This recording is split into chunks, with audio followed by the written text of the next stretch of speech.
and welcome, and hello. I just love how our intro song is a banger. I don't care who you are. It's a freaking banger, man. I don't like pat myself on the back, but I nailed that.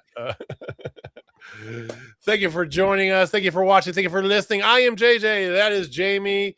Down below, as always, we have our in-ring correspondent, one Mr. Austin Reddick. This is Total Spotfest.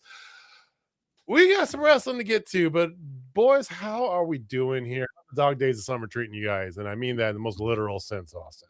Absolutely. It is the dog days of summer. It's been some beautiful summer weather out here on the East Coast, and we just got a little dachshund puppy on Friday. So yeah, I've had like a little 6-pound gremlin running around the house for the last 4 or 5 days, and it's been great. Minus the he likes to cry loudly through the night because he's got to sleep in his kennel because he's liable to piss just about anywhere. And when I say that, I literally, as we were coming on, got a text from my wife that she put the puppy in bed with her just to chill for a bit, and he immediately pissed on the couch. So, like, we're gonna work on that. He's actually doing pretty good, all things considered, getting outside most of the time, but still great to have a little wiener dog running around again. That's awesome. Nothing like getting a 6-pound wiener to make your summer go better. That's all you need sometimes is a 6-pound wiener. With a little bit of that Alabama white sauce. Get your Alabama white on top of it there. All right. Can't remember my left hand from my right half the time. How was I supposed to, we were going in. That's when I was committed. Whatever. Jamie, you gonna make it tonight? I know you got like 8,000 softball games in the past. No. I'm on cloud 9, man. We got second in the state championships. Look at that. Second. Look at that. Yeah, we were on an all-time heater there at the end. It was nice, and then we just kind of ran out of steam. It's all right, like one mistake, whatever. But we played exceptionally well. Super proud of them. We got a big one coming up this weekend. The Prime Games, brought to you by Prime Energy Drinks. Yes, Logan Paul will not be there, but if he was, I would actually say, hey, you're a decent wrestler. You're a decent wrestler, but you're a horrible person. Yeah, it's like you might be a bad person, bro. You can wrestle. You're following the footsteps of Hulk Hogan. Yeah, and unfortunately, this is the Prime Games. I'm sure it's a fine enough energy drink, but nowhere near as good as Dubby, our show sponsor. Not a paid sponsorship, by the way. I'm legally required to say that, but get yourself some clean energy. I've still got the Tiger's Blood going here. Jamie's showing it off. You go to w.gg, use the code TOTALSPOTFEST, get yourself 10% off. I was gonna say, Jamie, like if you want the team to not run out of gas late in the game, get those girls some Dubby. Give them a Dubby. So I literally, right before I got on, I ordered their new sour blue raspberry one because my girls like that stuff. So it's good. So got that coming, boys, and we'll give it a taste test review like we did last time, live on air. And maybe we should probably figure out some kind of giveaway for some Dubby. Oh yeah. That's a fantastic idea. We should share the Dubby with the peoples. People need Dubby. They do. See, if we give them a little bit, give them a first taste for free, then they'll use the discount code Total Spotfest. I can't imagine, like, if you are into stimulants at all, and I'm not talking like drug stimulants, I'm talking like a Thank you little for clarifying. We were here going and down there. a rabbit hole there, man. I can't imagine you would try Dubby and not immediately be a fan. I'm right there with you. Yeah. I gave it a couple of my buddies at work, actually, that do a lot of workout stuff, right? Whatever. And they're like, this is fantastic, right? Hasn't replaced their pre-workout yet, but I definitely said they're like, oh my God, this is See, that Dubby's my go-to pre-workout now. And I've tried them all. I've done the Reigns and the Bangs too, the canned drinks with the 300 milligrams and all that. Dubby hits just right. Anyway, w.gg, use code TOTALSPOTFEST, get yourself 10% off. This is your first time visiting. We do this every Wednesday. Pretty close. We did not have the Tony Khan standard super mega big long go home show tonight. Thank the Lord Jesus Christ. So usually about 10 o'clock Central Standard Time, usually when we go on. Give us a like, give us a subscribe, give us a big thumbs up, tap the screen, give us some hearts. It helps us out quite a bit. And follow us on them internets everywhere at Total Spotfest. Which I'm gonna put out our first goal. First goal of the day. First goal, here you go. For our TikTok friends. For our TikTok friends. I want 1,000 likes. If I can get 1,000 likes, I will say one nice thing about JJ. Ooh. We get to 2,000 likes. Let me tap my screen real fast. Hold on here. We get 2,000. JJ's got to say something nice about me. I have been cordial to you this entire time. I'm always cordial. Please, you've trained your daughters to verbally accost me. Wait, but Jamie, how many likes to say something nice about Darby Allin? Ooh, all right.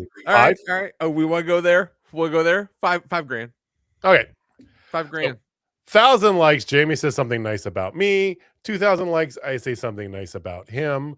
5,000 likes, Jamie actually compliments something nice about Darby Allin. And Austin, you were here just to revel in all this. Yeah, I'll nice say to my fellow FWO member. I'll say something nice about anybody. Like that doesn't. I know. For somebody who's we're trying to become even more of a heel in his in-ring moniker. Just generally pretty nice guy. Maybe too nice. It's weird. Like I'm so much more natural and comfortable as a heel, like in the ring. Mm-hmm. But yeah, I'm pretty nice and polite to everybody. All right, give me a gross generality here, okay? Don't give me names. You don't have to go into certain times, isn't that? But overall, behind the curtain, who's generally nicer, the heels or the faces? Honestly, it's a split. Is it pretty it's 50-50. Okay. So it depends. The heels that are really nice are the people that understand this is just entertainment and they're not buying into their own shit. Okay. And they're not trying to like live the gimmick and all that. Same thing with the baby faces. There's a lot of baby faces that are just like really nice dudes. And that was friend of the show, guy I've wrestled him, but y'all have seen him wrestle around Kansas quite a bit. The illustrious Ray Leon. Nicest guy in the world. Love Ray. He was pretty good as a heel, but he's so much better as a babyface because he's just naturally such a nice guy. So like there's a lot of those. But yeah, with the heels, it's a mixed bag. Like there's a lot of people that work heel because they're not good at being a likable person. And then there's people that work heel because this is all pretend and entertainment and it's fun. And so like you're not walking back to the curtain afterwards and still being an asshole to everybody. Hey, Awesome Heat. Welcome back, bud. LaMelo Ball is in trade talks. Isn't he like the only guy in Charlotte right now? Like, what are they gonna do? Dude, no, man. Charlotte's got a squad. Yeah, like Charlotte turned the corner last year. What's up, chill guy? Yeah, back half of last year's season, like they made the playoffs, but they got a decent squad of young guys. Nice. Okay. Wonder where he's gonna land. Awesome Heat. Where do you think he's going? Where do you think he's going, man? I gotta know. All I know is, and I've been following the NBA a little bit more lately. I feel like it's like forever. It's just so boring to me. But I feel like the past couple years, I feel like it's gotten a lot. It's not never going to be the 90s NBA. I know that, right? It's not going to be what we grew up watching, Jamie. Like the Jordan, Ewing, Bird, all that stuff, right? But I feel it's gotten a lot better. LaMelo on the Pistons sounds interesting. Ooh, because the Pistons aren't far off. I don't feel. No, I mean they made the playoffs this year. They were the best team in the league. The Pistons, they would have been in the finals. Well, so they were the best team in the East. Oklahoma City and San Antonio. San Antonio. Well, the Pistons should have been in the finals. They were just too young and hadn't been there yet. That was just very much inexperience. But yeah, they're good. I mean, they kind of fell into the Carolina Hurricanes boat, where it's like, gotta get your experience in for a couple times. But no, I saw that Giannis trade and I was like, I mean, immediately my brain goes, this is showing my age here again. I was like, this is like a Tony Dorsett move. It's like, did you see the amount of shit that Miami gave for Giannis? I like that's a reference the youths will not understand. Not a chance. They will not understand. Not at all. If you're watching this and you are under 30, go look up Tony Dorsett. Educate yourself. Yeah. The haul that was given for Tony Dorsett is the reason why the Cowboys won anything. Let's just be real. But no, the Giannis trade was, I know we're talking NBA and I love it. Oh, it's okay. That's fine. I blame Awesome Heat and I'm here for it. But yeah, the Giannis trade, interesting. But as the KU fan, gentlemen, allow me to throw some shade at DP, Mr. I'm only interviewing with the #1 overall team, and I didn't get picked by them. Mm-hmm.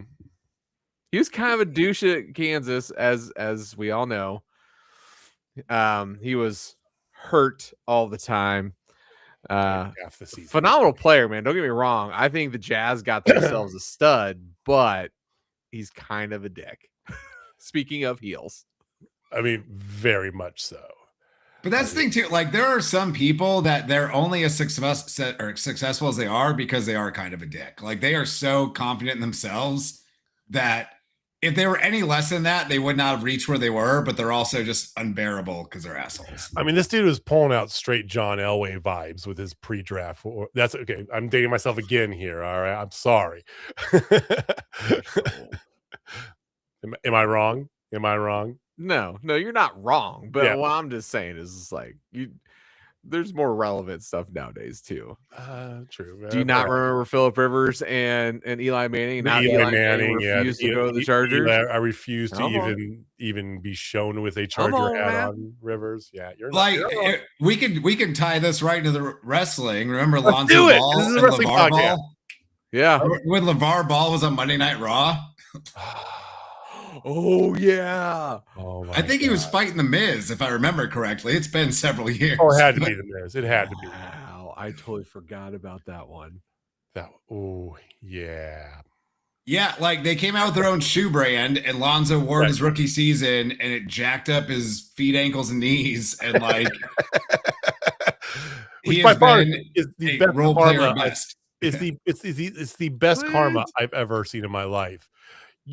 Hollywood writers could not write that script any better. That was amazing.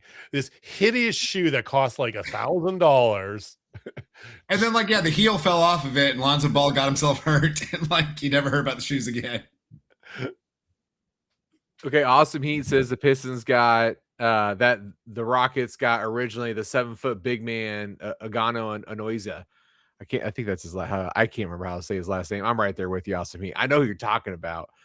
Yeah, I'm more of a college basketball guy because obviously I'm here in Kansas City and we don't exactly have a team. I mean, we have the closest to an NBA team in the Kansas Jayhawks because we've been paying for our team for 25, 30 plus years. Hey, I'm just being honest. Longer than that, but still, yeah. I mean, that's how we get our championships. Fun fact. Little known thing. Yeah. The death sentence in NCAA was originally written in with the Kansas Jayhawks in mind. But then they utilized it then they quickly moved to football because they were like, oh wait, this is better served for football because fuck these guys, right? And and then Clint's in. What's up, man? What's up, Clint? All right. NBA, not even talking wrestling. Yeah. We're going to get there's a lot of going on here with stuff. I mean, there's also a lot of hockey stuff going on here. So NBA draft just happened. NHL draft is coming up pretty soon. I'm really excited for NHL draft this year because we have 4 first-round picks. And that sounds amazing to go around 500. We're talking about NHL here. Okay. I know. Regardless, hey, it's the beginning of the anyway, we're not gonna get on there. The one thing I was trying to get to, and here's Jamie, and I'm just throwing shade for no good time. Please get to 1,000 likes, somebody, please, my God.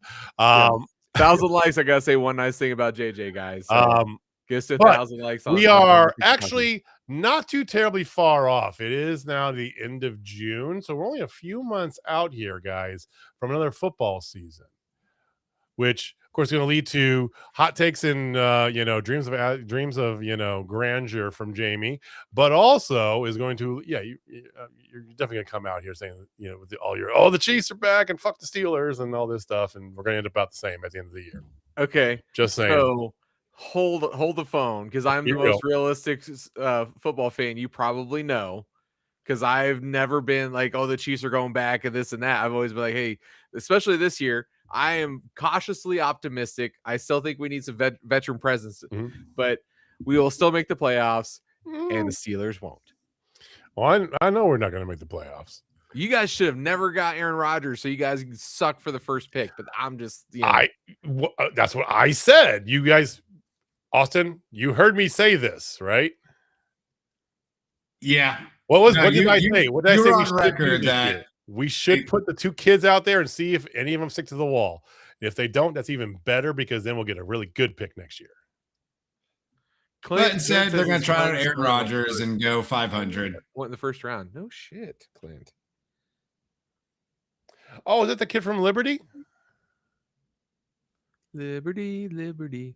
And then Awesome Heat, it says he might get his first fan interview on Sunday at a local indie event. Which indie event are you going to? I gotta know. Yeah, let us know. But the point where I was going, more of these fun shenanigans and smack talk will happen here in a few months, which means that it is the return for season numero tres of Total Spotfest Fantasy Football. And let you start thinking about it now, because we open this up to the fans, to the followers here. So we will be in it. We'll have some wrestlers in it as well. Some of you guys, you want to hop in it, as I think Clinton, wasn't Clinton in it last year? Yeah, Clint was I think he was part of it. His son was 1 year for sure. I do remember that, yeah. But no, Total Spotfest Fantasy Football coming in a few months. So And just a reminder regarding the Total Spotfest Fantasy Football League, which has had 2 successful seasons so far, multiple regular season matchups and playoffs. Jamie has never beat me in fantasy football. And fun fact, but nobody Howitzer has like twice. Yeah, I know.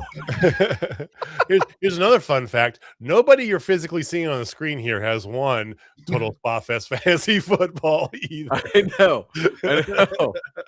It's our freaking league, and none of us can win. Like none of the first season was the win, best. Still, me and Jamie both started like 0-4. I beat him for my first win. And then neither of us lost again until the playoffs, but neither one of us won the championship. I know. And then we lost going into the finals, so then we face each other in this in the third place. I was at this sucks. I was at 12 or 13 straight wins. Jamie was one less, and then we just both got railroaded in the playoffs. Great times. Facing life in prison. Sorry to be off topic. Arnold Schwarzenegger? Yeah, Arnold to the chopper. Yeah. Okay. Well, Mel Light is going nuts. Yeah. By the way, if anybody has noticed, Jamie has found himself the internet and shopping and gotten a new cord. Look at that. Yeah. Oh, Terry and Arnold. Oh. Okay. I was like, what the fuck did Schwarzenegger do? Whose dick did he stick in? Or who's dick? So Dusty says he's in. Awesome. So we'll get you in, man. So the whole thing is we do points. We just go nuts with it. We have defensive players. We don't have kickers because kickers are stupid. But we have you have 2 quarterbacks. We go ham. We went ham, and I think we've been getting increasingly crazier every year. So I foresee that trend continuing. We're gonna have stupid point amounts for ridiculous things. Curtis is in. All right, cool. And of course, shit talking is not only encouraged; it might be enforced. All right, so again, wrestling. Get you guys prepped a little bit early here, but anybody out there on TikTok, on YouTube, watching us on a replay on Spotify, wherever you're finding us from, again, we will open this up. We are going to cap it at some point. We don't want to have a 60-person league or something stupid like that, right? But Yeah, if you want to get in, let us know ahead of time. And yeah, well, more details coming soon. So speaking of the internet, there was a discourse going on here. We're going to get to Dynamite in just a second. But there was a discourse going on this week that I saw from a few places about how much wrestling, actual wrestling, should be involved in your episodic wrestling show. Several people out there have said that the problem with WWE is they have too much wrestling. Yes, too much wrestling. And others have said, no, this is right. I remember over at Wrestle Talk, they actually did a pretty actually really cool. Go check out our friends after we're done here. Go check out our friends over at Wrestle Talk. Yeah, which we're done. Which if you're on YouTube, just go over to them. They'll probably be suggested anyway after we're done. They actually did a breakdown over the past like 10, 15 years, whatever, of a lot of time per episode, a percent of how much wrestling was actually on the show. And it was shocking to see the decline going on here. Trying to get you to the point, man. Okay. All right. So anyway, sorry. So with that being said, there were some out there, including good old Bubba Dudley, that said that one of the big reasons that AEW has problems is they have way too much wrestling on TV, on their wrestling show. Well, Bubba W has said a lot of dumb shit this week, which we will get into as we go along this conversation. AEW doesn't have too much wrestling. In fact, there's some weeks where there's noticeably less wrestling than usual. It varies depending on the stories they're telling, what they need on TV. The problem with WWE is not just that there isn't enough wrestling. Which there isn't. It's what's taking place of the wrestling. It's not more interesting shit. It's not promos and backstage segments, because you go back to the Attitude Era, most matches were like 90 seconds on TV, and there was a lot of backstage segments, promos, all kinds of, but it was all fun. Like, okay, I didn't get a 15-minute Will Ospreay versus ELP banger on Monday Night Raw in 1999, but I got Stone Cold driving a beer truck to the ring and spraying people down. Like, if you're giving me something else entertaining, that's cool. What we're getting today is just commercials. And so that's the problem. It's not just that there's not enough wrestling. It's that the wrestling was cut down so they could show you a Slim Jim ad while Slim Jim's sponsoring the tables at ringside and Jey Uso at the same time. So allow me to be Mr. Analogy one more time. Okay. So a lot of people subscribe to streaming services, right? You all have tons of streaming services, right? Everybody does. Yep. Yeah. You know, you can get that commercial free version, right? Some people pay a little extra for that commercial free version. I do. Yeah. See? And Raw is still not commercial free. Exactly. But what I'm trying to get at is, to your point with the commercials, because I was literally going to go there myself, so I have to give you some props there. It's literally like, if you sign up for something and you don't do it without the commercials, that's WWE basically, because you still get your show, but you have tons of commercials in between, right? Yeah.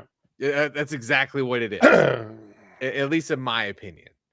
Or even worse, it could be going to a freaking football game, and every 10 minutes of game time, they stop the game just for a commercial break. Yeah.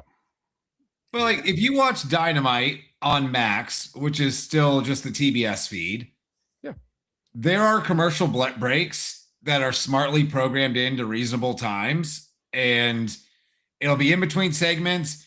A couple matches might have one in the middle. I know they were doing the picture-in-picture. You don't see that as much anymore. No, you really don't. But it's still not excessive. It seems like reasonable times where you would see commercial breaks in any TV show you were watching.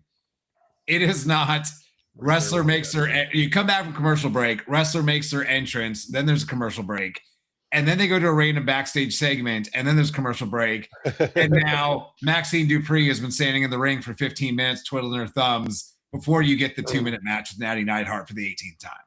That's what they're giving you. Yeah. To be fair, Dusty, watching Instagram and reels and highlights of WWE is pretty much like watching all the wrestling. Let's be honest. But I mean, but the whole thought process that AEW, the problem with AEW is they have too much wrestlings per. That makes zero sense. I mean, well, I mean, yes, the most prominent. There's a couple of people that kind of doubled up on it, but it was really spurred from Bubba Dudley. So, but where does AEW have an actual problem in the sense that it is negatively affecting their business? I don't agree with this. Don't look at me. I mean, I don't agree with that statement at all. I'm just now if he would have said what I don't like about AEW is there's too much wrestling and not enough of X, Y, and Z. Okay, that's your opinion. You're welcome to have it. You're wrong, but you're welcome to have it. Well, okay, he did go further. He talked about there's too much wrestling on there. They need to do more time doing deeper builds of stories and stuff like that, right? To what end? Which is Jamie knows this is the long running kind of WWE fanboy argument they try to make. And the funny thing is over the past 6 to 12 months, tribalism is starting to die. It really is. Like, people are finally like, hey, it's really not as bad as I try to make it out because I only know John Cena. I never lived through Attitude Era. Or I never saw Ruthless Aggression version of John Cena. I only saw, Hustle, Loyalty, and Respect John Cena. So that's all I know in this world. Roman Reigns is the greatest thing of all time, which is cool. I'm happy for you. I'm happy that you think that. But guess what, man? I was raised watching Juventud Guerrera going up against Chavo Guerrero Jr. in the first hour of WCW and seeing them do flippy spinny shit. And then the next thing you know, right after that, I see Chris Jericho cutting a ridiculous promo on Dean Malenko. And then right after that, you'd see Perry Saturn going up against some random dude. Then I'd flip the station so I can get the first hour of Raw, and I get the New Age Outlaws versus Foley and Terry Funk, or Chainsaw Charlie, that's what we were like always watching wrestling. It's cool to have storylines. Don't get me wrong, because right now, in all transparency, ladies and gentlemen, I don't think there is an interesting storyline going on in wrestling, period. But I know it's a hot take and I'll explain it later, but there's nothing that's like gravitating me. But the one thing that does gravitate me is watching phenomenal wrestling. And I get that every damn week on AEW and AAA. So there you go. Yeah, it seems like for a lot of people, their biggest criticism of AEW is that it's not WWE. And I think the tribalism has been falling off because even like diehard WWE fans are admitting like this is not particularly good anymore. Yeah. And I've said it many times on the show. I would love for WWE to be good. I would watch Raw every week if it was particularly good. It's just not. And I feel like that's kind of the thing. It's more of a pot stirring more than anything else. I mean, this is Bubba Dudley we're talking about. So Captain Clicks. That's what I'm going to call him for now on. Don't besmirch the good name of Bumpa Dubby. I have it on good authority. He could kick John Moxley's ass.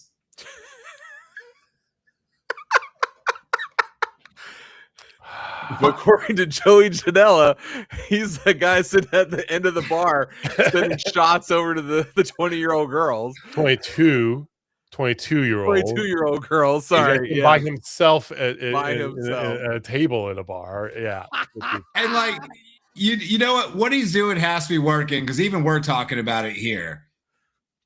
But in case you missed it, he said that John Moxley is a fraud, that he could kick Mox's ass, and that the Death Riders have done nothing for AEW.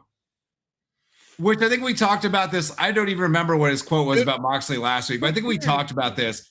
Of all the people in AEW that he wants to pick on and say that they're a fraud and they've done nothing. It's like the most old school pro wrestling guy AEW has in Jon Moxley. Oh, shit. I'm waiting. JJ. Yes. You're my favorite person to go to wrestling with. There we go. Hell yeah. 1,000 likes. I had to say something nice about him. All right. So Good job. 2,000 say something nice about me. Yep. I'm 900. 5,000. I'm I'd say 900 something away. nice about Darby Allin. Yep. If we happen to hit the 10,000, it's still on the table. Bump it up. If we hit 10,000, Austin Rex is going to cut a heel promo on me. Ooh. Yes. That's a good one. I was going to say 10,000. We got to say something nice about Bump a Dubby that doesn't involve a table. I like the heel promo. The reason I say is because I've gone to like 8,500 wrestling events with him. Like it's me and him. Yeah. He's my favorite one to go to. But now that you are officially christened into the wrestling, like we'll get you. We'll be a tripod. It's cool. Hell yeah. My light is crazy today. Moving on from. I mean, it's you look good. It's good. It looks good. Well, it goes like. You're giving a lot of watts over there. I know, because it needs Dubby energy. All right. The reason I bring up that whole sentiment is I feel like when I look back and watch this show, there's one page of notes here.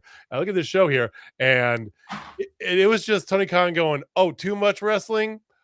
Hold my 85 shots of espresso caffeinated coffee. Yeah. Let's hold go. My Bumpa Dudley or Bumpa Dubby. No, Bumpa Dudleys. No. But no, it was just he's just like, hold my beer. We're gonna jam pack tonight with just fucking wrestling. Let's go. Right? Like there was literally 1, 2, 3. It's like 7, right? There's 5 promos. Okay, if you can 5 promos and 8 matches. Honestly, I wrote down everything that happened in the show. There was literally 5 promos, and 3 of them were like 20 seconds. So before we get into specifics, thumbs up, thumbs in between, thumbs down. As far as a go home show, how would you rate tonight's show?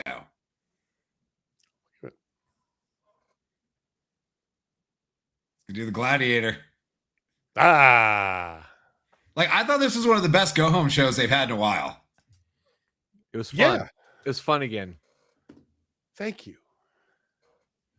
I mean, you had, and we could bounce around all over this here, but you open the show right away, Death Riders versus Brodito and Mystico. Where's Mystico? Here he is, boys. Made into America.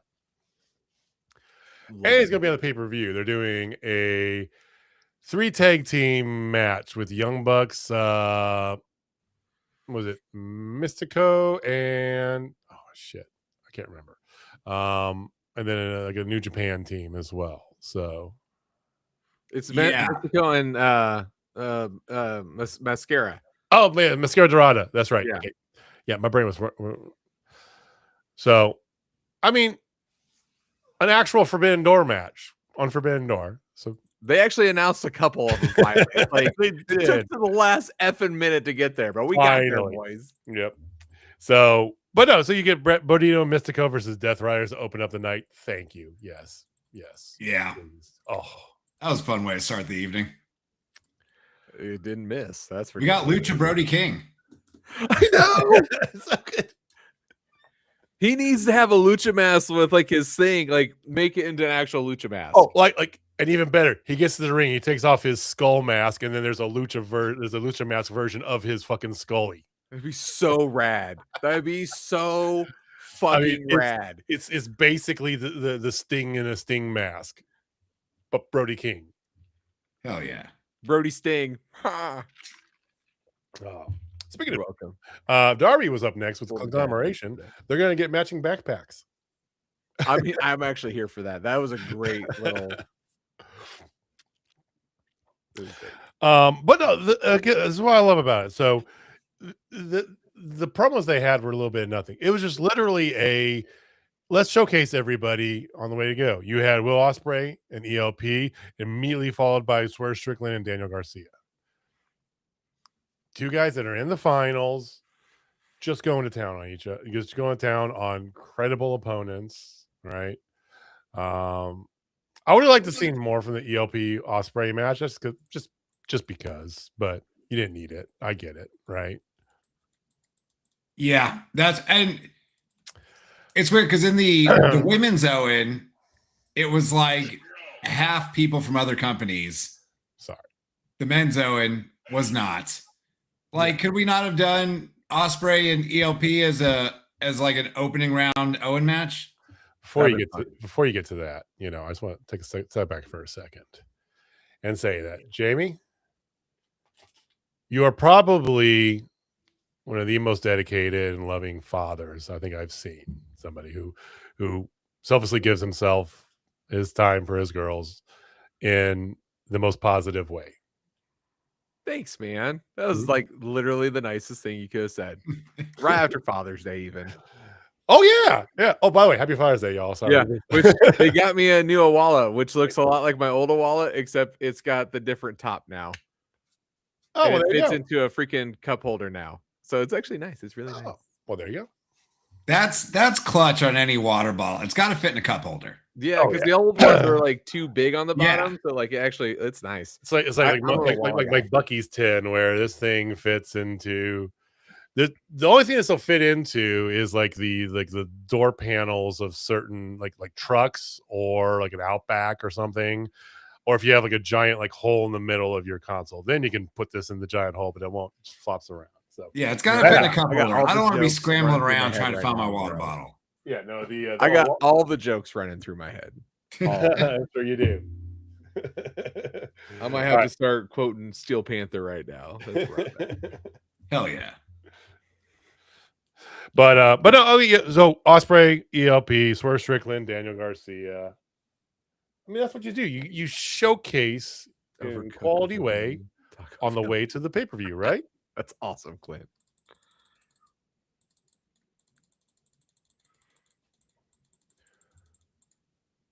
Hello, McFly? Clint say? Clint said for Father's Day he played Overcooked with his family. Talk about family therapy. That's awesome. Nice. Yeah, we played some like music trivia game, and I want like Jimmy the King and ruled ass. It was awesome. And like Jessica got so pissed. You always win. You never let anybody win. Which of course I in turn say, earning a win is way more fun than letting someone win. I'm that dad. I'm committed to the bit, no matter what. I'm an asshole in real life. Yep. No matter what I just said, don't think that means that Jamie isn't that dad that's like, no, I'm not giving you. You have to beat me to get this. Yeah, because he absolutely is. I'll take a light once and then see how you react. And you're like, oh, I'm so much better. Let's go again. And then no mercy happens. So anyway, back to wrestling. So Will Ospreay, ELP, loved it. Swerve Strickland versus Daniel Garcia, great match. Is pretty much the same match. And I say that because they both ended with a Styles Clash and a Hidden Blade. Interesting.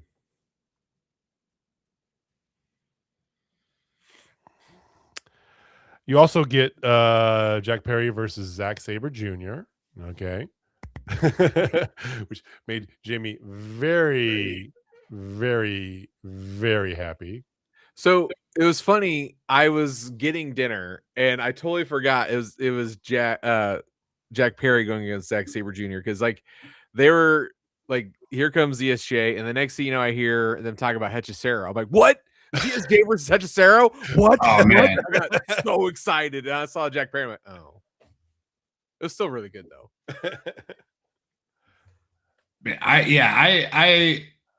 I much would have preferred ZSJ versus Hechicero, but like, yeah, this was still very good. Yes.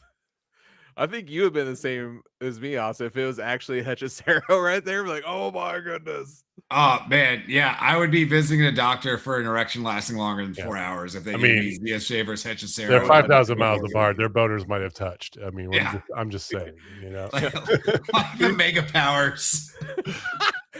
the mega powers touching tips, brother. Oh yeah, you gotta get the tip in there, man. You get the two tips, brother.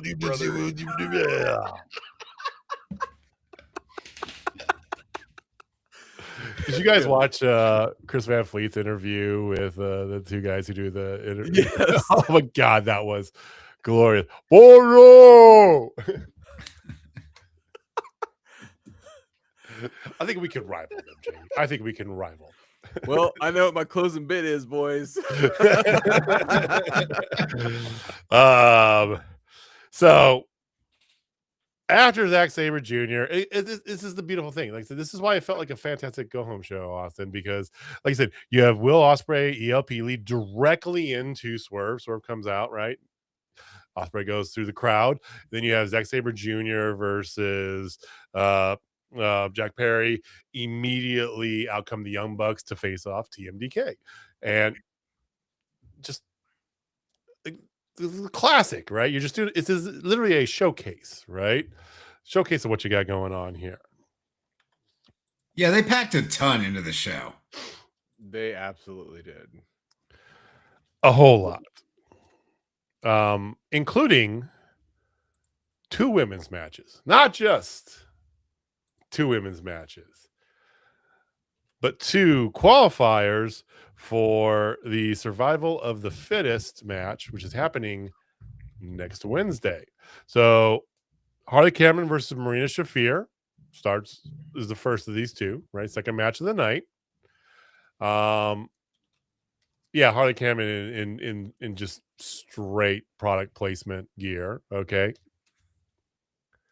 What are you guys' thoughts about that? Because again, it's Time Warner, it's HBO Max. I get it, right? But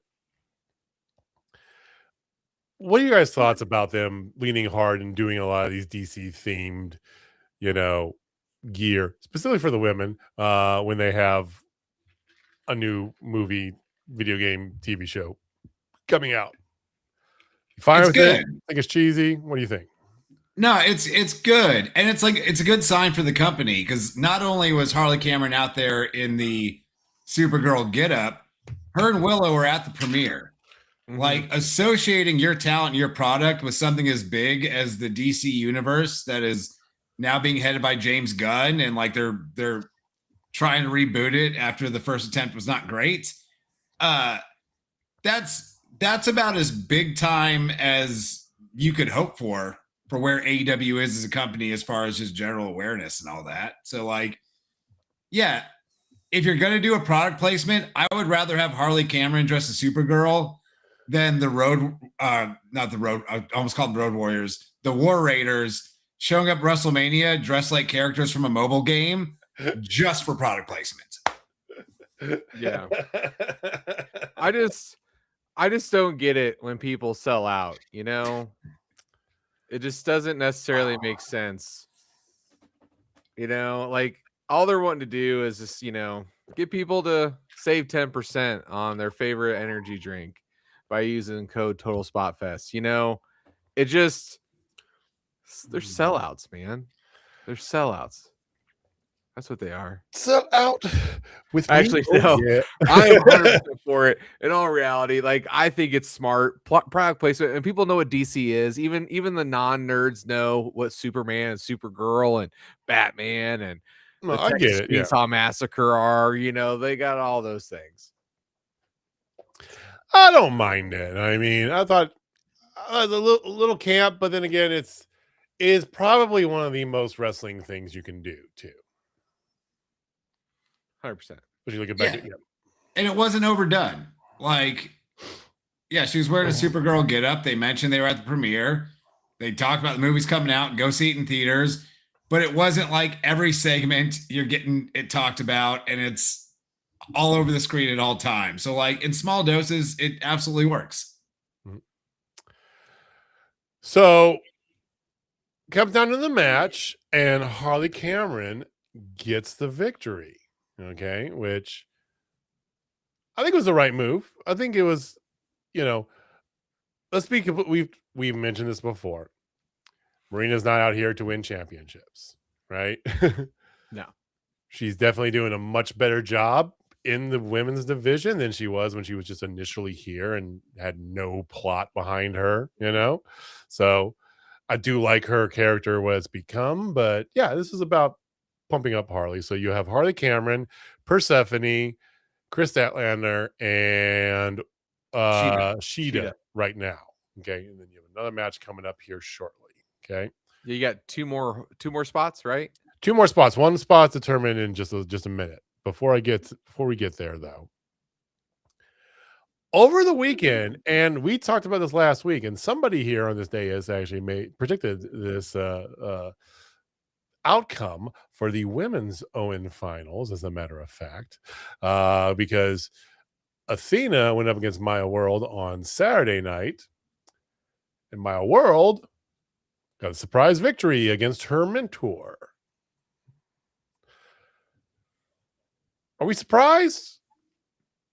No. A little bit.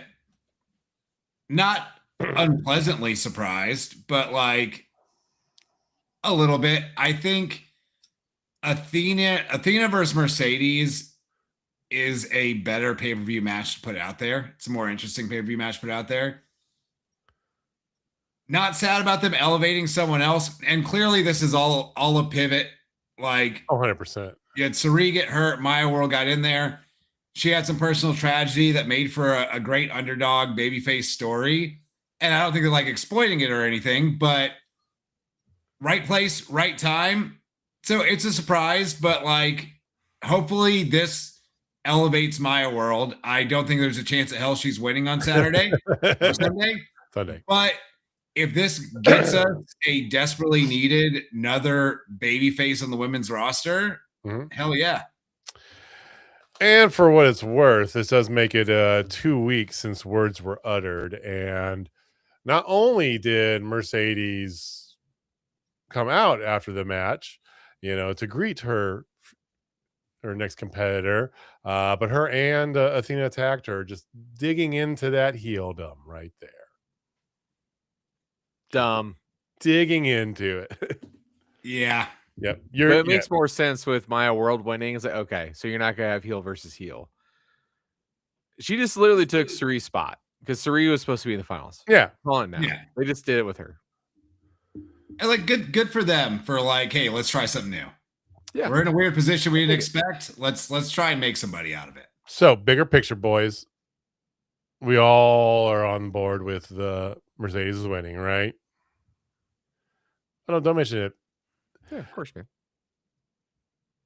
I know that we all were really disappointed that Mercedes did not come back as the babyface she should have, right?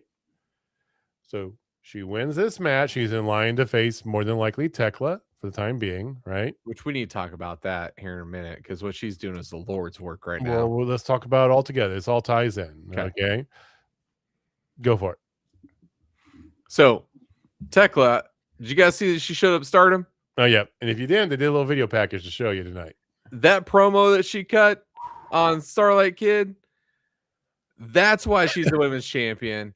That's why she is the best woman in the division. Hands down. Hands down, she's the best. She has everything you want.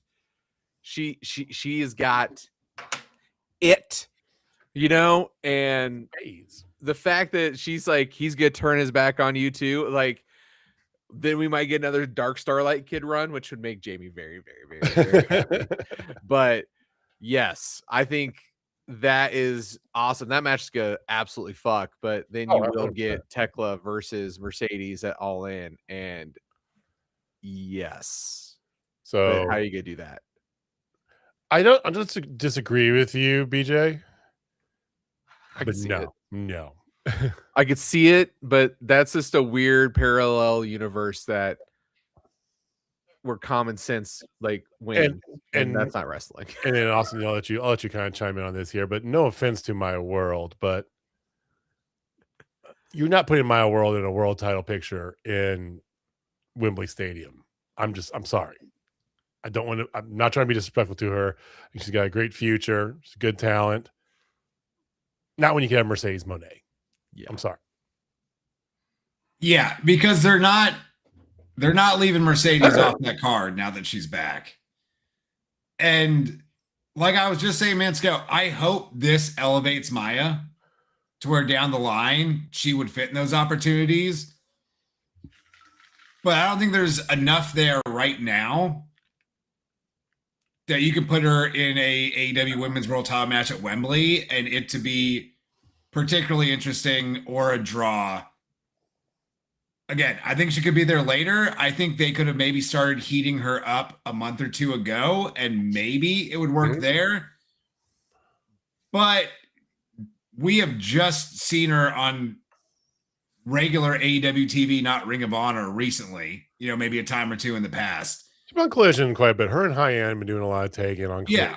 Yeah. Like pops up on Collision every once in a while, but she's too new to the scene of singles competition AEW without being a 1 in a million infinite aura kind of person to move that quick. But yeah, down the road, hell yeah. Just it ain't happening here. Yeah. I think I agree. I think it's a good build to the future for her. Because Cinderella stories are cool, but that's an all-time heat up to get her there and get her over as the huge babyface into Wembley. Like you gotta think money. You gotta think what people are gonna pay for.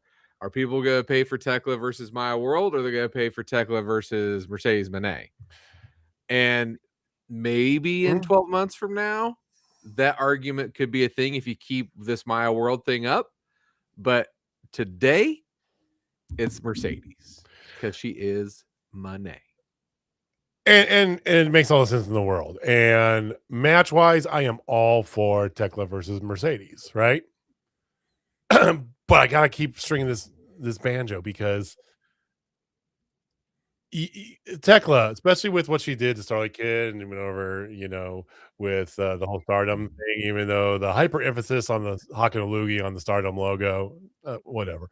That's only a little gripe I have. It's like, all right, we're being a little too on the dot with it. Like you can do other things, like get there with a knife and cut it into the ring, or do something. Well, she did that previously. She spit on the logo a long time ago. She started that when she went to the Titantron. I get it, right? Whatever. But yeah, and she is the heel of heels, probably the best heel in the game right now, as far as women go, right? And you have Mercedes, who should be coming into this redemption arc with the face, because then you have the ultimate sort of thing. And they're definitely not going to do that unless in the 2 months after she wins the Owen, they find a way to swing her face, or do they just go with super heel Tekla versus super heel Mercedes? That's the most likely option.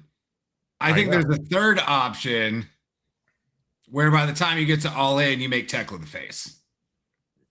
I think it would be easier to turn her than Mercedes at this point, especially when you've got, Forbidden Doors this week, and then we've got 2 months until All In.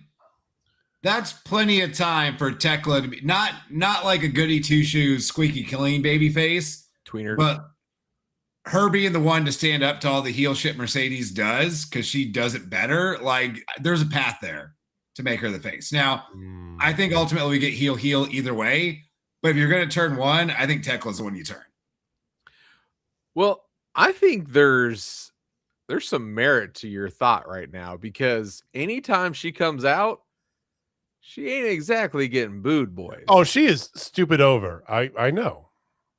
It'd be super easy for her to just be an asshole. We spell our own kind, and smell our own kind. We just do, we just, we get it, man. We don't need to touch tips. We understand. By the way, there is a question. Hey, there is a question for us. Yes. Is Tekla the best women's wrestler in the world right now? From Chill Guy. No. I would take. She's not. I don't think she's better than Io or Asuka right now. Okay. I'm gonna say yes. She's the most interesting. I think she's interesting. I think she's charismatic. I feel like she's got depth to her character. And I feel like her style has adapted. She was coming up through Japan. She was super athletic, flexible. I said one of my favorite things watching, if you watch a younger Tekla do the whole Spire thing, quick turn into, a stealthy move. And she's aged into much more deliberate in some of her stuff though, but I think that comes with just knowledge. And yeah, I'm gonna say I think she is. I think if Rhea Ripley wasn't hurt right now, the answer would be a hard no. Oh, how about Rhea is the face of all of women's wrestling right now. How about that ultimate Forbidden Door? If we have Rhea versus Tekla. Yeah, and then that'd be touching. But also Kamatani is, I mean, you're not wrong. The biggest name in all of Japanese wrestling right now. You're not wrong. Yeah, and that's men's or women's. Like everybody knows Kamatani, and her entrances are legit. Might be the most epic entrances ever in Stardom, and they've had some serious ones. And Tekla, to me, right now, might be, but it's kind of that transitional thing. Like she's holding the seat warm. I would put Tekla ahead of Rhea Ripley. Okay. Not necessarily in star power, just because Rhea Ripley has the WWE machine and they decided that's the person. And when they do that, you're one of the biggest stars in the business. That's just kind of what they do. Yeah, that's right. And that's not to take anything away from Rhea Ripley. She's phenomenal in the ring. Tekla is a much better promo. I think Tekla is just as good in the ring, but she can talk better. So I would put Tekla ahead of Rhea Ripley. Okay. I mean, and then there's Tessa Blanchard. No, I'm kidding. I'm not going there. I would still put Asuka above anybody right now. Well, Asuka's on sabbatical right now because she's dealing with her family stuff. But when she comes back, she is, I mean, pound for pound, the best wrestler.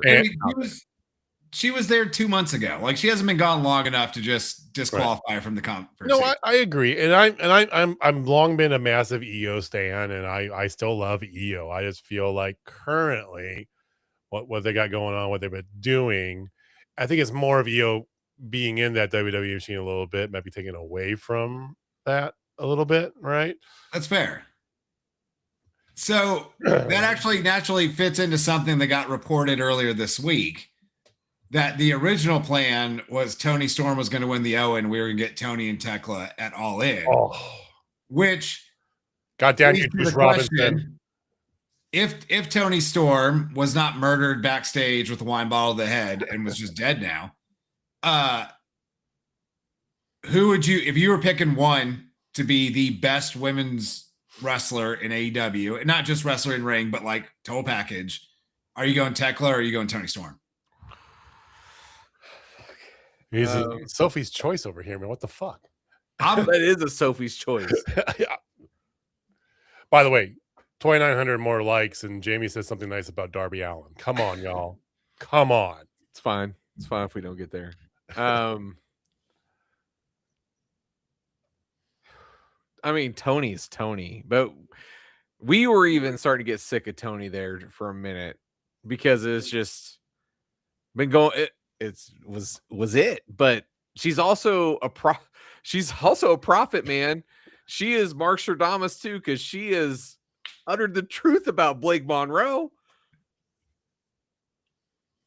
I can't go against that. That's a different type of voodoo.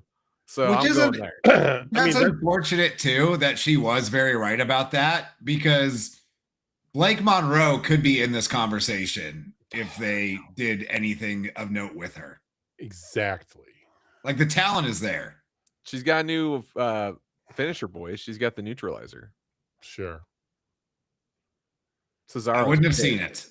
And she had a match on the main roster yet? I know they were running vignettes for 80 weeks like they did with was it Eva Marie that they did? She and Veer Mahan. They had this weird the Veer Mahan. Years. They had this bit for years where they would run promo packages. Did we ever see Veer? No, he never. He showed up once and got buried. He showed up. He showed up. No, he showed up and like beat up Rey Mysterio. And I think he had like 2 weeks of doing that, and then he just disappeared and was gone. They did that with Emma too, when they were going to rebrand her as Emelina, and they showed all this stuff, and then she like just never showed up. One of the worst wrestlers. No, I don't have no idea how she's a person, but one of the worst wrestlers ever. They didn't give her a sabbatical, do the whole thing, and bring her back as Emelina. They're like, that doesn't work. And then they redo it as Emma coming back, and then she does like 3 matches, and it's just like the most god awful shit ever. Well, she didn't want to do the Emelina thing. I know. That was her decision. Yeah. So they came out to do it, and then immediately, and it's Emma return. And it's like, oh my god. I still don't think any of those top Veer Mahan is coming though. Veer Mahan is coming back. Just seeing that for like 3 months. And I'm sorry. I mean, I've long said that. I know that when she went over there, the overall sentiment was always that it's going to be good for her. She can get in the machine, do all this. And I never really felt that. I felt that she was just going to get lost. What did I say at the time? She's basically a better wrestling Tiffany Stratton, right? But I mean, Tiffany has defended the title. I can't remember if she wrestled for defended the title at WrestleMania. Like, Tiffany has seen as much success as you can give someone in that company, pretty much. And Blake Monroe has everything WWE typically wants in their women's wrestlers, especially in the last few years when they really pushed women's wrestling more. Why are they not doing more with that? Because she's a slightly better wrestling Tiffany Stratton. They already have that. They already have it. It's right there. They, historically, the facts show this, 100%. Have always had plenty of space on the roster for multiple hot blondes. I understand. Like, that's what they do. I understand that. And that's mostly a Vince decision too. Just saying. I could be right every once in a while. It's okay, Austin. Embrace it. No, I would say Tekla over Tony. I think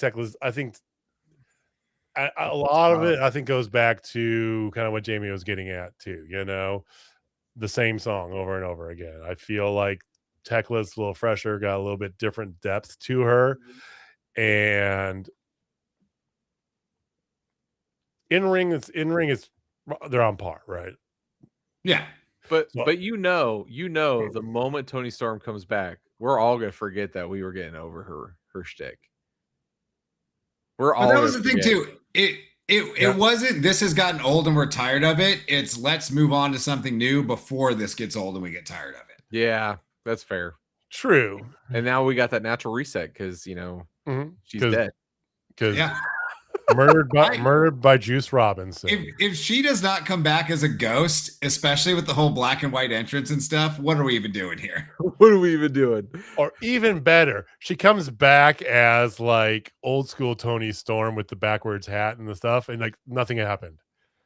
Like she did the one time when she played the role of a lifetime. Exactly. Yeah. Just I feel like she is crazy enough to actually commit to this bit, but if she came back as old school Toni Storm with the backwards hat and took it off, and there was just a shave spot in the back of her head with the big like gash from the wine bottle, that's quality TV right there. She would be down for that too. Fantastic.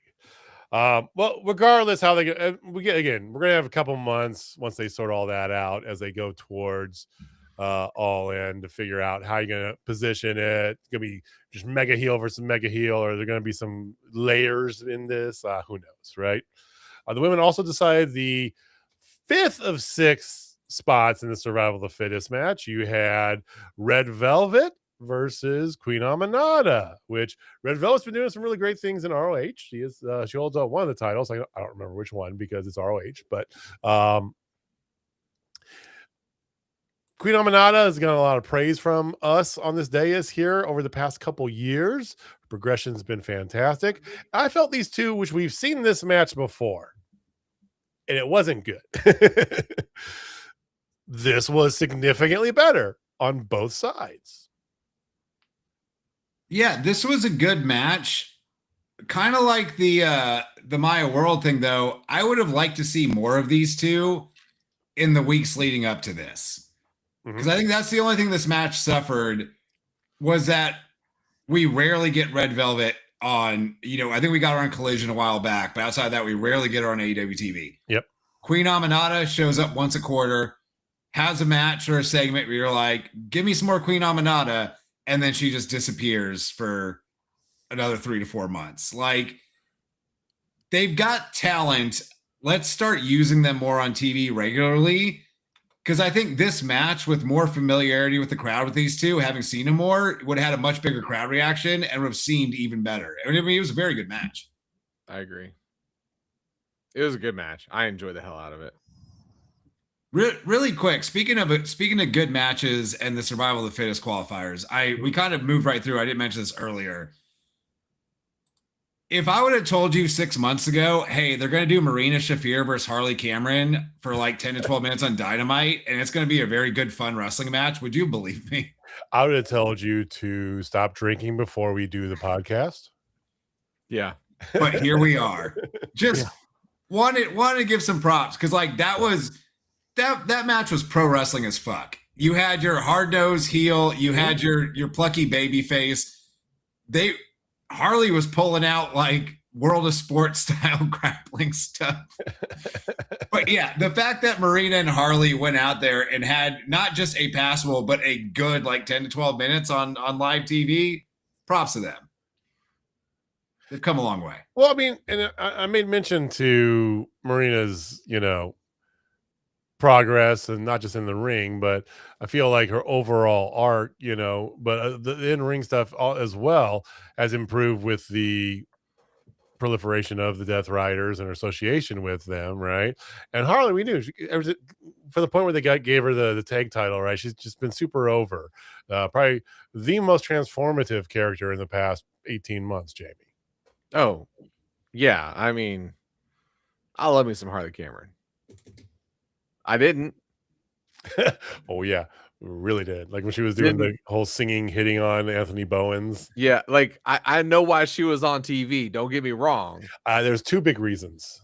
Yeah, but now she's earned Jamie's respect because she is a character, and I love it. And she is committed to the bit, like, oh yeah, like Tony Storm level committed. Like, yep, that's my girl. All her socials too, because she is fucking hilarious.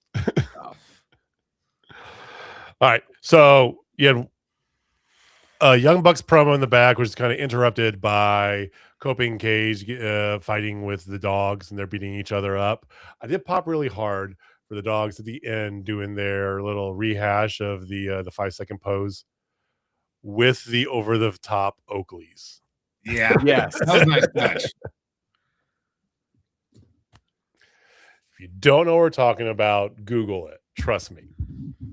I had a friend who was trying to save up for those because he liked them so much. Jason, a friend of mine, Jason Dickinson, wanted them so bad. They were so dumb, dude. They were so expensive. Yeah, back in the 90s, they were like $250. Well, they were more than that. They were like $500, dude. Because the regular Oakleys were like $150. I know, because M frames are anywhere between $115 to $125. Yeah, well, I said regular jackets. Oh, okay. Oh, jackets. Yeah. Oh, yeah. I hated the jackets. I loved it. I loved it. I had multiple of them because I have 2 pairs that are at the bottom, like of the Ozarks. But no, the over the top ones, those were like $500. They were because that's like right after that. They were the second iteration of the Zeros. Right, and their whole thing is because they had the eye jacket, and they had the bigger one, M frame. It was everywhere, like every sport, especially all the ball sports, right? And then the Zeros that were out, and they came with this. Was their future looks, kind of the in between Zero and jacket, and it was just the most ridiculous thing ever. Imagine paying that much money to look like a jackass. And the thing is, like, they decay in your head for shit, right? It's just the most ridiculous thing. Yes, Rodman wore them. Whatever. Main event of the evening: Ricochet versus Konosuke Takeshita for the international title. Like I said, Tony Khan looked at the comments about there's too much wrestling on AEW and said, go fuck yourself. Here you go. Yeah. Match of the night. Oh, fuck yeah. If anybody tries to say this wasn't match of the night, you're wrong. This is literally what we were just talking about. People who say there's too much wrestling on TV. Yeah, and this was like this was the time and place to put your match of the night. You got a pay-per-view coming up. You've covered all your bases. You've told all your stories going in. By the way, here's an awesome match you're not going to see in the pay-per-view. You get it for free on Wednesday instead. And it was an awesome match. Oh, banger.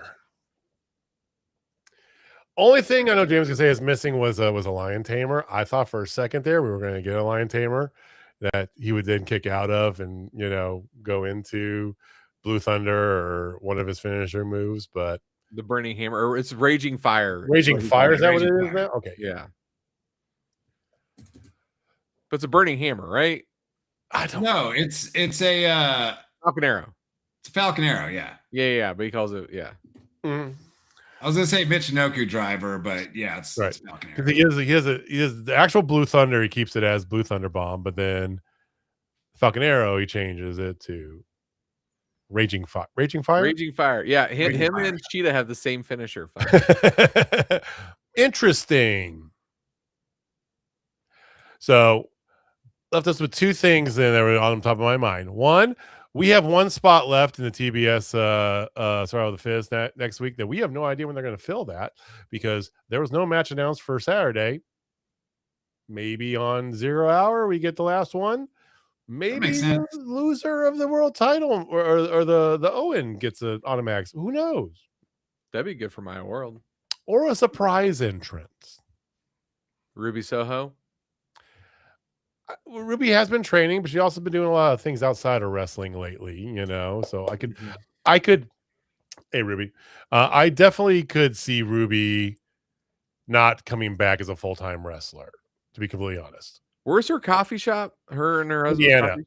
Indiana. It's close to where her brother lives, where she's originally from, where she grew up. Not sure but where she grew up in Indiana.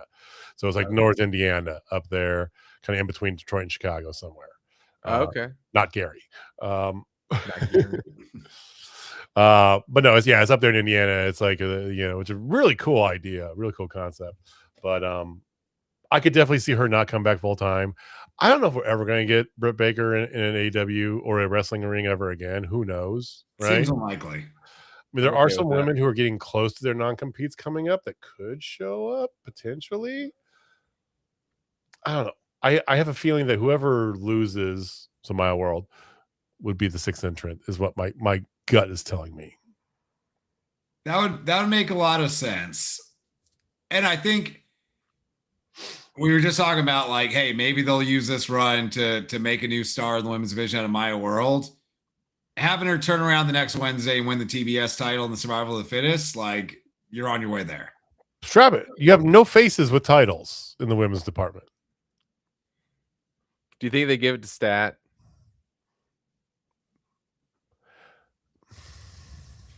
I don't think so. I can see Sheeta before Stat. Same. Yeah, like Stat, you just took the main title off of her like 3 months ago. That run wasn't particularly great. No. You know what you have in Stat. You want Stat on the roster. You want her around regularly, but I don't think she needs that title or really any title at this point. Yeah, I agree. She doesn't need a title. If anything, she needs to get a tag team partner and go for the tag titles. I could see her doing something like that. Yeah. Like that is the perfect opposite of the double Amazons you have into, like, throw Statlander out there with them. Like that. I disagree with that so much because they keep doing that and they keep using that to tell stories of her breaking up with her tag team partner, and stop it. Just no. You know who would be a good one for her? Who? Penelope. That would actually be interesting. Because she got essentially cast off after she got hurt. She's healthy now. For how long? Semantics. I think the ship has sailed on doing anything meaningful with Penelope Ford, and nothing against Penelope Ford, but like she gets hurt, they bring her back, they put her in some stuff, she gets hurt again, which is unfortunate. Like you don't want to see anyone get hurt or get derailed for it, but like if there was going to be big things with Penelope Ford, they would have happened already. And she's just kind of like a body to throw out there when you need someone. Good to have on the roster, but like I don't think you need her in a tag team going for the tag team championships. Yeah. I don't know. I feel like you keep rehashing stat in a tag team and you always end up with the same result of it, right? So that's the first thing to take away. Second takeaway is they should have ended that show at the end of that match. But did they? No. Because as Takeshi's walking out of the ring, here comes Mark Briscoe walking in. So we get a Briscoe promo, which, again, I love me some Mark Briscoe. They did the whole, like, come out one at a time and do your finisher or some variant move on each other, and you have tension between Andrade and MJF. None of this needed to happen. You had a promo of Don Callis family and MJF early in the evening, releasing T-shirt of the year, and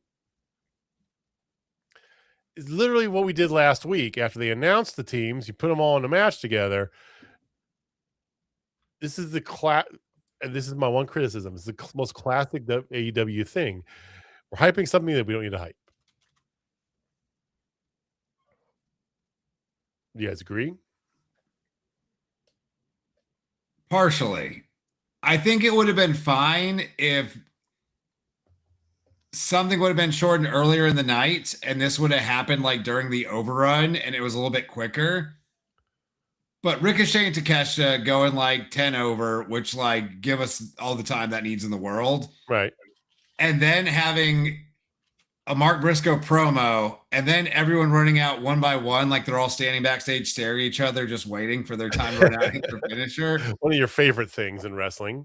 It did trip at the finish line just a little bit. It wasn't terrible, but like... Oh, I'm not saying it was terrible. No. Yeah, I would have liked to see this either happen earlier in the night or happen a little bit quicker to close out the show. All right, Jamie.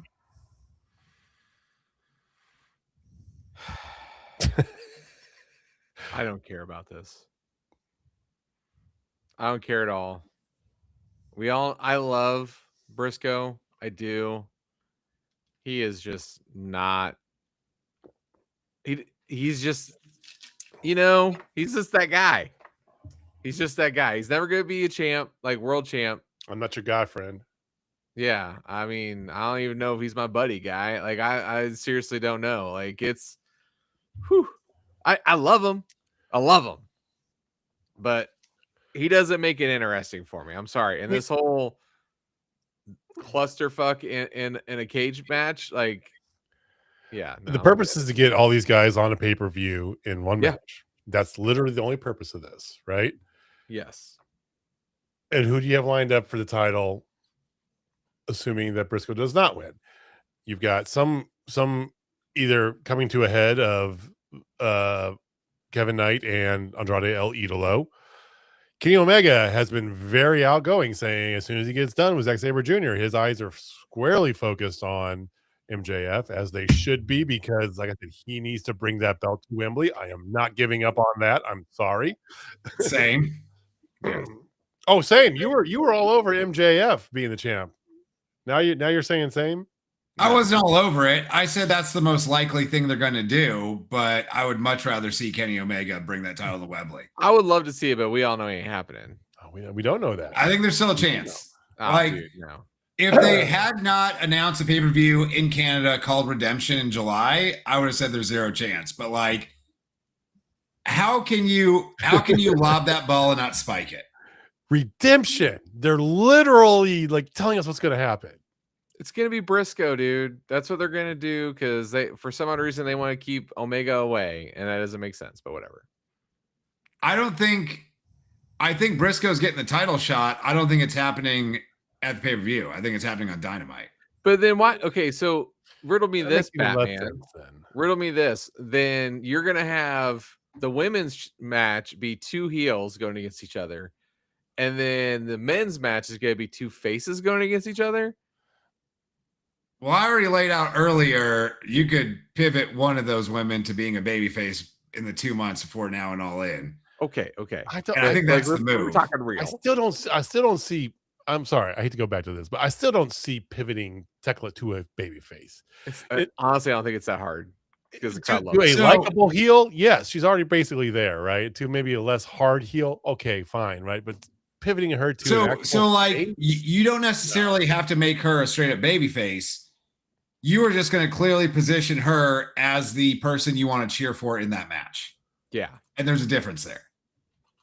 Okay, and that works. Like, yeah, she doesn't have to immediately stop cheating, stop calling them dumb bitches, kissing babies, and all that kind of stuff.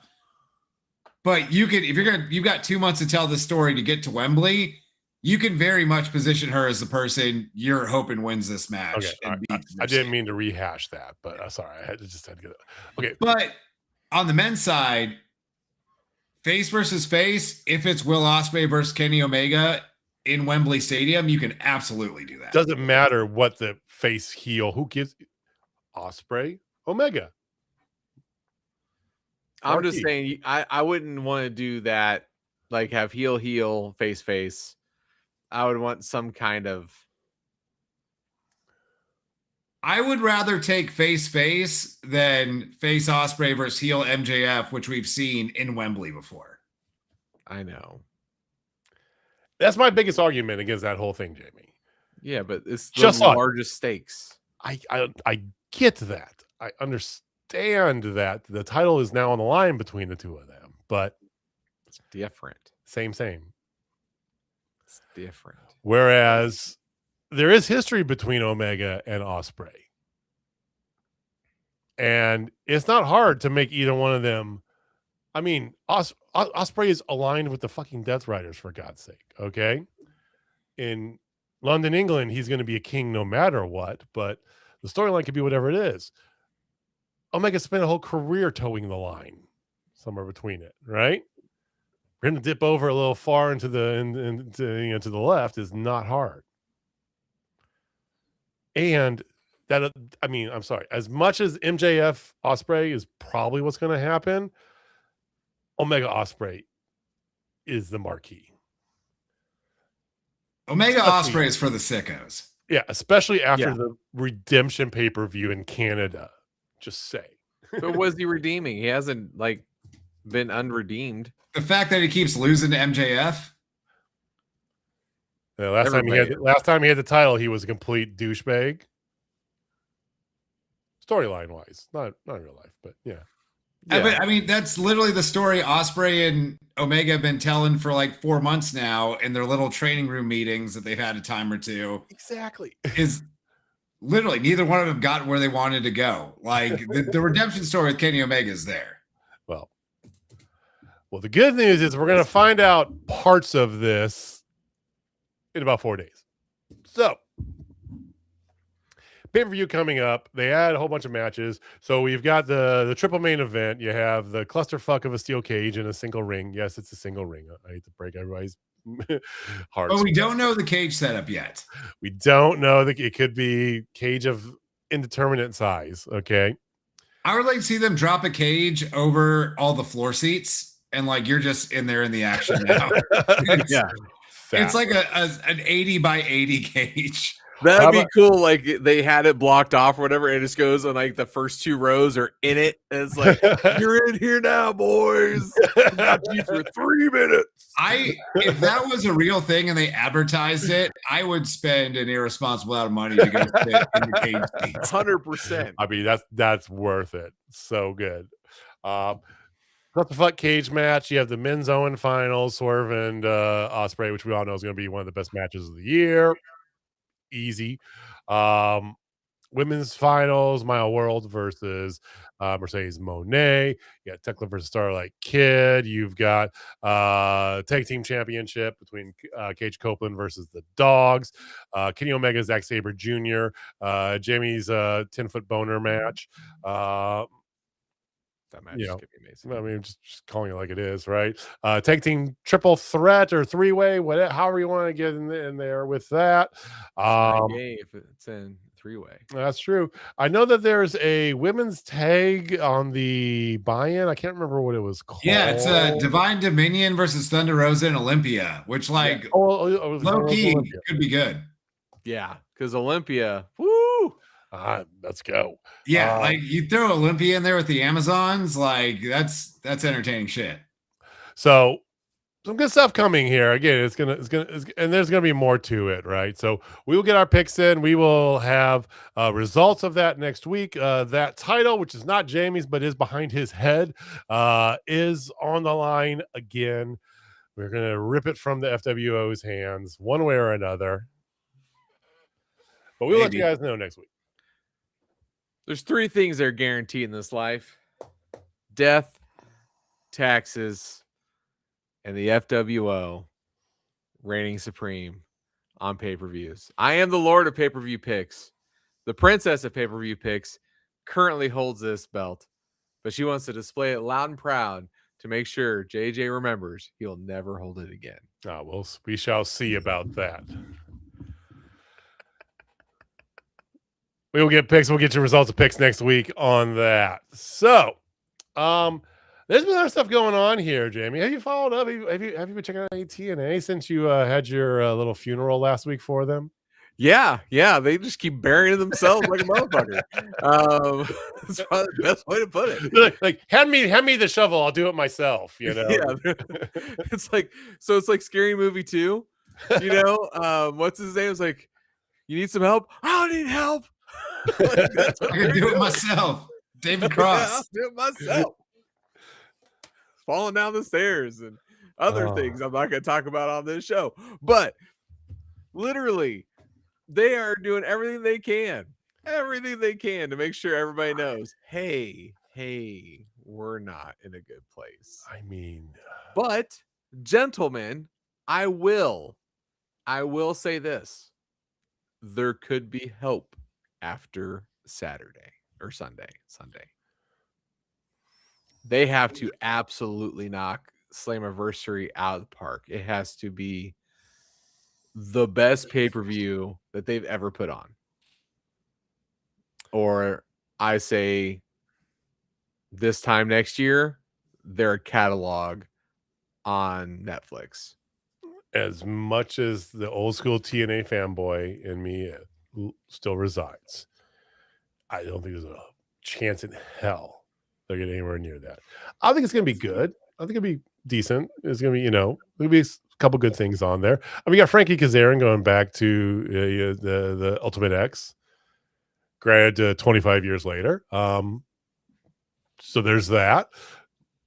Age is not kind to the Ultimate X match, but I just, as much as I would like for it to be, don't see it happening. And it's kind of like that time you got that old dog, and we've all 3 of us have been there and had to do this. It's time to say goodbye.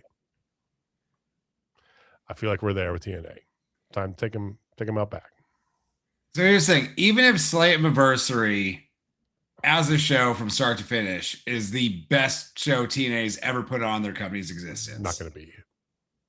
Which it won't be, but let's do a hypothetical world where it even is. Even if it is, I forget. Even if it is, they're still doomed. And I know this because I follow a lot of pro wrestling shit online, several subreddits, all kinds of places where these things could come by and catch my attention. I could not tell you one match. No, I could tell you one match at Slammiversary. And it's Maggie Lee and Heather Reckless against, is it Allie and Rosemary? And I only know that because I follow Maggie Lee on Instagram because I worked a show or 2 with her. Outside of that, I have not seen any mention of any particular match on this. And it would come across my site at some point in time. Like, there's a small fan base there, sure, but just no one is really paying attention or aware of what's going on in TNA. They are dead in the water.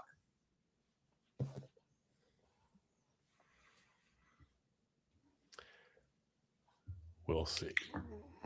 We shall see. Anyway, but there's a lot of counter programming to Jamie's point this weekend here too. Okay, is there like a Saturday night main event or something going on too? I don't know. Clash of Champions. Clash of Champions. Clash of Champions. And the Great American Bash. So we'll talk about Forbidden Door next week.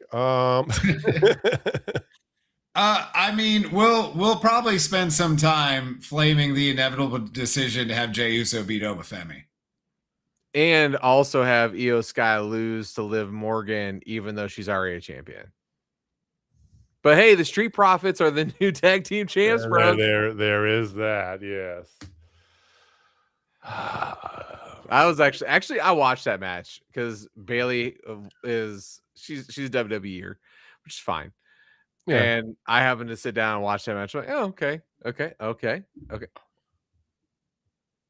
They let the Profits win. What? I got excited for them. I mean, the Profits can still go. And I think you made mention, JB, the most infuriating thing is that there is the talent there, right? All the talent in the world. They have the guys and girls that can go. Imagine if you had the Street Profits in AEW. Street Profits versus the Bucks. Street Profits versus FTR. Who's taking a break? Yeah, we hadn't touched on that. It's okay. Hey, they've been going a little gangbusters lately, so okay. They deserve it. Yeah. I'm interested to see how long this break is. Because in the one time it seemed like a sincere, like, hey, we're off the road for a while. We're healing up and all that. Yeah. On the other side, because Dax posted it, I could totally see them showing up for All In for a giant ladder match with the Bucks and Edge and Christian and maybe the New Day. Like, definitely the New Day. But you know what? If they're taking a good long break, they deserve it. They've been working their asses off for years. Yeah. All right. Well, we will give you all the results of everything going on next week. So again, if it's your first time here, hello, welcome. We do this every week. Give us a big, give us a follow, give us a thumbs up, give us a subscribe, hit the bell icon so you know when we go live. We do go live for our friends over at Fountain City Pro for their pre-show. Next one is coming up here in a little over a month. Okay, yep, so Guitars and Cadillacs. Get at good old, formerly known as Kansas Hall. Kansas City Wrestling's returning on a Sunday, like a matinee show. So more info to come on that, but hit the bell icon if you're, so inclined so you can know when we go live. Find us on the internets at Total Spotfest. Thank you for watching. Thank you for listening. We appreciate you guys giving us all your time. Thank you for chatting, and we will see you guys again next week. Same bad time, same bad channel. Jamie, take us home, man.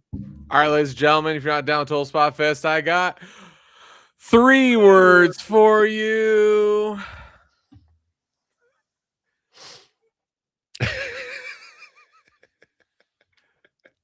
Touching tips, brother. All right, guys. We'll see you next week. Peace. Later.